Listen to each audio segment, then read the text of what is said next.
प्रश्न क्रमांक पहला, सर्वोच्च न्यायालय के न्यायाधीशों की नियुक्ति कौन करता है? पहला, राष्ट्रपति। दूसरा, प्रधानमंत्री।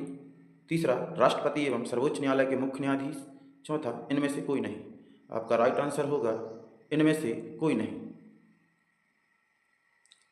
प्रश्न क्रमांक दूसरा, उच्चतम न्यायालय के न्यायाधीश अपने पद पर अधिक से अधिक समय कार्यरत रहते हैं। पहला, 70 वर्ष। दूसरा, 65 वर्ष। तीसरा, 55 वर्ष। चौथा, 58 वर्ष।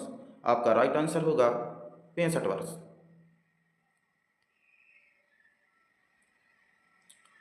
प्रश्न क्रमांक तीसरा, भारतीय संविधान के अनुसार पहला, संसद की सर्वोच्चता स्थापित की गई है।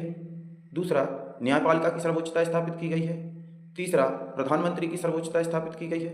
चौथा, संसद की सर्वोच्चता और न्यायपालिका की सर्वोच्चता के बीच एक युक्तिसंगत संतुलन कायम किया गया हो। तो आपका राइट आंसर होगा संसद की सर्वोच्चता और न्यायपालिका की सर्वोच्चता के बीच एक युक्तिसंगत संतुलन कायम किया गया हो।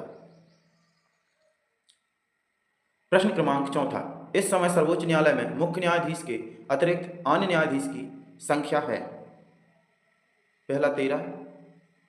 दूसरा, 17। तीसरा, 34। चौथा, 24। आपका राइट आंसर होगा 34।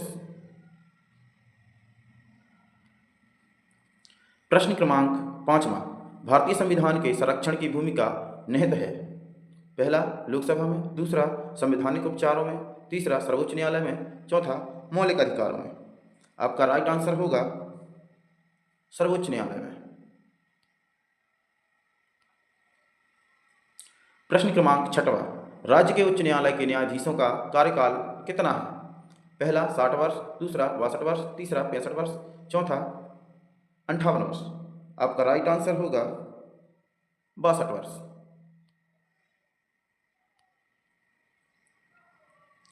प्रश्न क्रमांक 7वां, उच्च न्यायालय के न्यायाधीशों को 62 वर्ष की उम्र से पहले भी हटाया जा सकता है। पहला, राष्ट्रपति द्वारा। दूसरा, प्रधानमंत्री द्वारा। तीसरा, राज्यपाल द्वारा। चौथा, संसद द्वारा महाभियोग लगाकर राष्ट्रपति से उन्हें हटाने की प्रार्थना पर। आपका राइट आंसर होगा संसद द्वारा महाभियोग लगाकर राष्ट्रपति से उन्हें हटाने की प्रार्थना पर। आपका राइट आंसर है चौथा। प्रश्न क्रमांक 8, मध्य प्रदेश राज्य का उच्च न्यायालय कहाँ स्थित है? पहला, भोपाल। दूसरा, इंदौर। तीसरा, जबलपुर। चौथा, ग्वालियर। आपका राइट आंसर होगा जबलपुर। प्रश्न क्रमांक 9, उच्च न्यायालय के न्यायाधीशों की नियुक्ति की प्रक्रिया में विभिन्न प्राधिकारियों से परामर्श करना शामिल है। उच्च न्यायालय के न्यायाधीशों की नियुक्ति करते समय राष्ट्रपति किससे परामर्श करता है? भारत के मुख्य न्यायाधीश, जिन्हें सर्वोच्च न्यायालय के 2 वरिष्ठतम न्यायाधीशों के साथ परामर्श आवश्यक करना चाहिए। दूसरा है भारत के मुख्य न्यायाधीश और जिस उच्च न्यायालय में नियुक्ति की जानी है उसके मुख्य न्यायाधीश। तीसरा, भारत के मुख्य न्यायाधीश, उच्च न्यायालय के मुख्य न्यायाधीश और राज्यपाल। चौथा है उपयुक्त में से एक से अधिक। तो आपका राइट आंसर होगा भारत के मुख्य न्यायाधीश, उच्च न्यायालय के मुख्य न्यायाधीश और राज्यपाल। आपका राइट आंसर। हम बात करते हैं भारतीय संविधान के अनुच्छेद 217 के अंतर्गत उच्च न्यायालय के न्यायाधीश की नियुक्ति भारत के राष्ट्रपति द्वारा की जा सकती है। परामर्श क्रिया में भारत के मुख्य न्यायाधीश, संबंधित उच्च न्यायालय के मुख्य न्यायाधीश और संबंधित राज्य के राज्यपाल शामिल होते हैं। भारत के मुख्य न्यायाधीश देश के सर्वोच्च न्यायिक प्राधिकारी होते हैं और वे सर्वोच्च न्यायालय के प्रशासन के लिए उत्तरदायी होते हैं। भारत के मुख्य न्यायाधीश को सर्वोच्च न्यायालय के 2 वरिष्ठतम न्यायाधीशों के साथ परामर्श करना चाहिए, लेकिन यह एकमात्र परामर्श प्रक्रिया नहीं है। भारत के मुख्य न्यायाधीश और जिस उच्च न्यायालय में नियुक्ति की जानी है उसके मुख्य न्यायाधीश परामर्श प्रक्रिया में शामिल एकमात्र प्राधिकारी नहीं है। उच्च न्यायालय के न्यायाधीशों की नियुक्ति में मंत्रिपरिषद की कोई भूमिका नहीं होती है। प्रश्न क्रमांक 10वां, सदर दीवानी अदालत की स्थापना किस वर्ष आगरा में हुई थी? पहला 1835, दूसरा 1852, तीसरा 1832, चौथा उपरोक्त में से कोई नहीं। आपका राइट आंसर होगा 1832।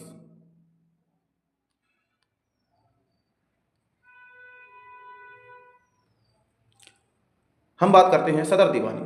सदर दीवानी अदालत की स्थापना आगरा में 1832 में हुई थी। इसे उत्तर पश्चिमी प्रांत में न्यायिक उच्च न्यायालय द्वारा प्रतिस्थापित किया गया।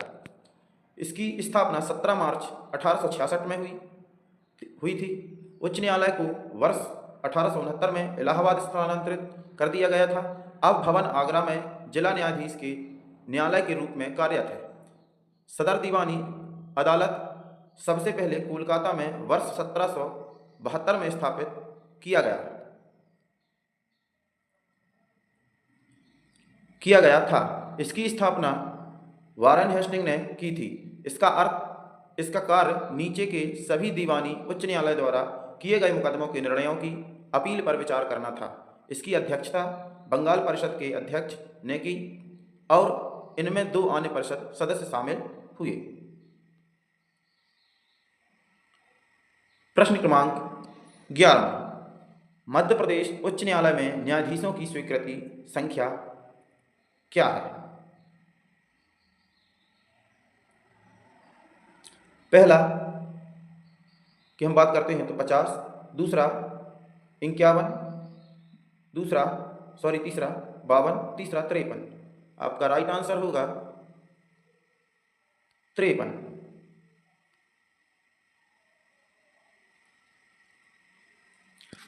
हम बात करते हैं मध्य प्रदेश की। मध्य प्रदेश उच्च न्यायालय में 53 न्यायाधीशों की स्वीकृति संख्या है, जिसमें शामिल हैं 40 स्थायी न्यायाधीश, 13 अतिरिक्त न्यायाधीश। नवंबर 2024 तक न्यायालय में 35 न्यायाधीश सेवा में थे, जिससे 18 रिक्तियां थीं। 27 अप्रैल 2023 को 7 नए न्यायाधीशों की नियुक्ति की गई, जिसमें कार्यरत न्यायाधीशों की संख्या बढ़ाकर 37 हो गई।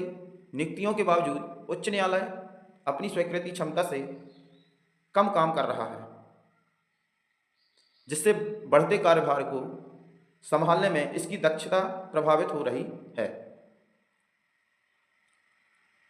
आपका प्रश्न क्रमांक 12, निम्नलिखित में से किस उच्च न्यायालय का अधिकार क्षेत्र केंद्र शासित प्रदेश लक्षद्वीप तक विस्तारित है?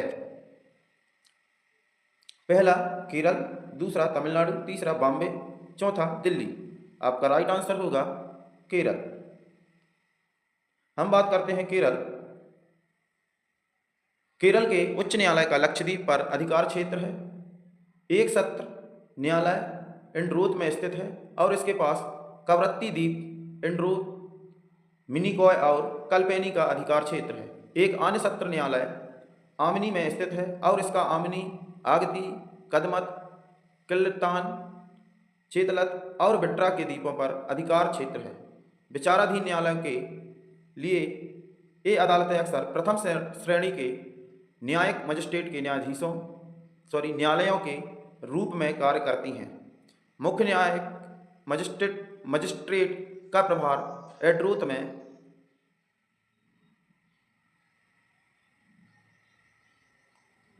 में न्यायिक मजिस्ट्रेट के पास होता है। अप्रैल 1997 से करावती उप न्यायालय को जिला और सत्र न्यायालय में बदल दिया गया। बॉम्बे उच्च न्यायालय का क्षेत्राधिकार गोवा और महाराष्ट्र राज्यों के साथ साथ दादरा और नगर हवेली और दमन और दीव के केंद्र शासित प्रदेशों तक फैला हुआ है। कलकत्ता उच्च न्यायालय पश्चिम बंगाल और केंद्र शासित प्रदेश अंडमान निकोबार द्वीप समूह कलकत्ता उच्च न्यायालय के अधिकार क्षेत्र में है।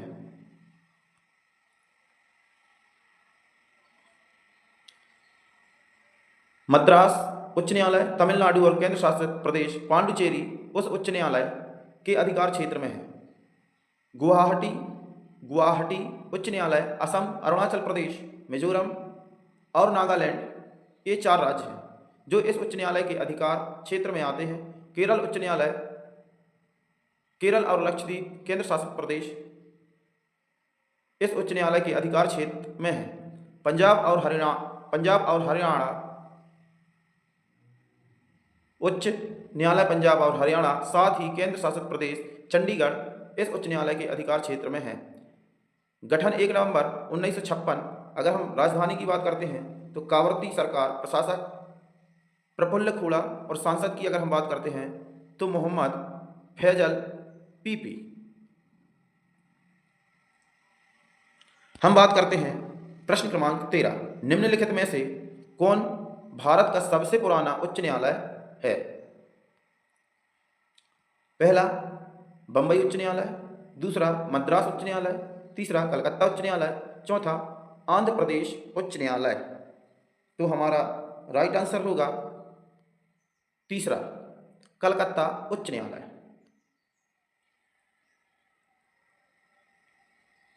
हम बात करते हैं कलकत्ता उच्च न्यायालय भारत का सबसे पुराना उच्च न्यायालय है।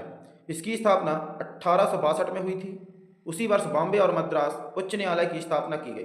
बॉम्बे, मद्रास और कलकत्ता भारत में 3 चार्ट उच्च न्यायालय हैं।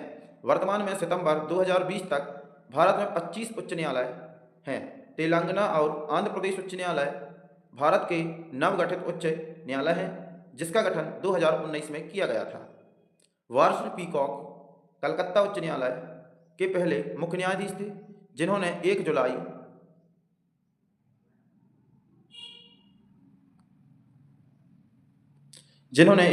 1862 को पदभार ग्रहण किया था।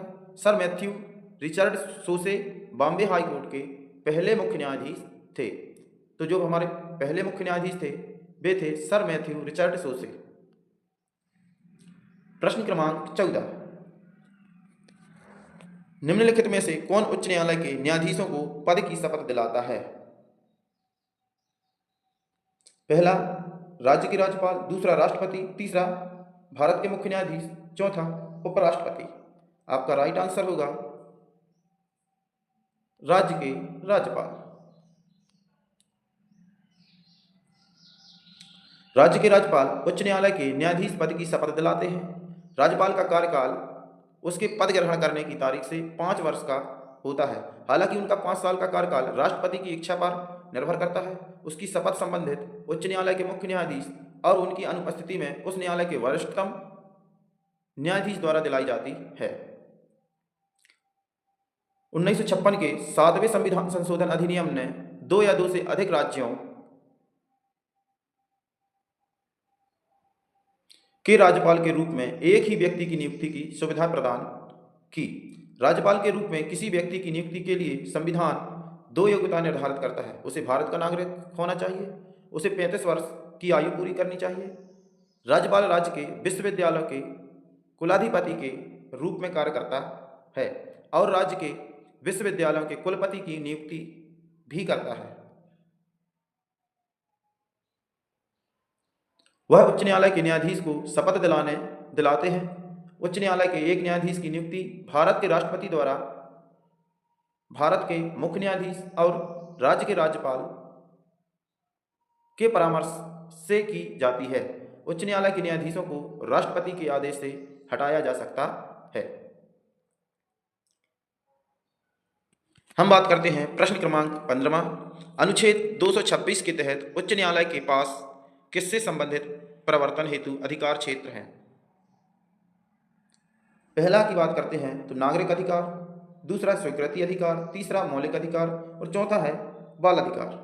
हमारा राइट आंसर होगा मौलिक अधिकार, जो कि अगर हम वर्तमान की बात करते हैं तो हमारे पास 6 मौलिक अधिकार हैं। अगर हम मूल संविधान की बात करते हैं तो हमारे पास 7 मौलिक अधिकार थे, जो एक था संपत्ति का अधिकार। संपत्ति का अधिकार को हटा दिया गया है। मौलिक अधिकार को लागू करने हेतु निर्देश, आदेश या याचिकाएं जारी करने के लिए उच्च न्यायालय के पास अनुच्छेद 226 के तहत अधिकार क्षेत्र हैं। एक उच्च न्यायालय को मौलिक अधिकार के प्रवर्तन संबंधी निर्देश, आदेश या याचिकाएं जारी करने का अधिकार है और किसी भी अन्य उद्देश्य हेतु इनमें शामिल है।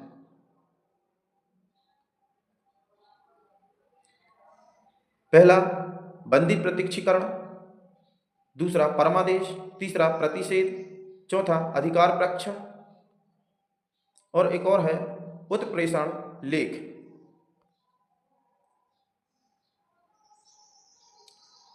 किसी अन्य उद्देश्य के लिए एक सामान्य कानूनी अधिकार के प्रवर्तन को संदर्भित करता है।